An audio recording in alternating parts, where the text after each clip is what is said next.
समीर भाऊंना पुढे त्याच्यामुळे मी गप्प बसलो. आता मला ते तुम्ही म्हणाले की येवल्यामध्ये बॅनर लागल्यावर, अरे जो पक्ष पवार साहेबांच्या खांद्याला खांदा लावून मी स्थापन केला आणि माझ्या साहेब बरोबर समीर, पंकज आणि त्यांचे सगळे कार्यकर्ते सगळे होते, त्यांनी दुसरा विचार करण्याचं काही कारणच नाही ना. साहेब पक्षच आमचा आहे. ज्या वेळेला हे सगळं नाव जाहीर करत होतं राजेंद्र जैन यांचं, त्यावेळेला सांगितलं की प्रादेशिक समतोल साधण्याचा एकूण प्रयत्न झाला. ज्या ठिकाणी प्रफुल्ल पटेल हे खासदार आहेत गोंदियामधनं, त्याच ठिकाणी राजेंद्र जैन यांना संधी दिली जाते. हा कुठला प्रादेशिक समतोल साधला जात होता? काय नेमकं असं धोरण आपलं? पक्षाने निर्णय घेतला त्यावेळेला साधक बाधक चर्चा झालेली आहे, निर्णय झाला.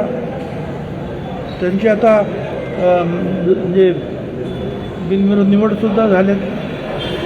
आता तिथे काय चर्चा करायची? पण यामध्ये समीर भाऊंना आता पुढे काय मिळणार? कारण आपली देखील ती मागणी होती आणि अरे एवढे वर्ष पुढे तो काय मागत होता? आता संधी आली आणि मला जायचं होतं आणि त्यामुळे इतर ठिकाणी जसं आहेत कोणाचे म्हणजे दोन्ही ठिकाणी संधी आहेत तशी संधी मिळाली एवढंच त्याचा अर्थ होता. बाकी त्याला एवढं काही सिरियस घ्यायचं काय कारण नाही. पण साहेब या सगळ्या दरम्यान प्रत्येक वेळेला काहीतरी बोलावं लागतं किंवा प्रत्येक वेळेला काहीतरी तुमच्याच बाबत असं का वारंवार होतं आहे? सुरुवातीच्या काळामध्ये काही महिने तुम्हाला मंत्रीपद दिलं गेलं नाही, नंतरच्या काळात ते मंत्रिपद दिलं गेलं.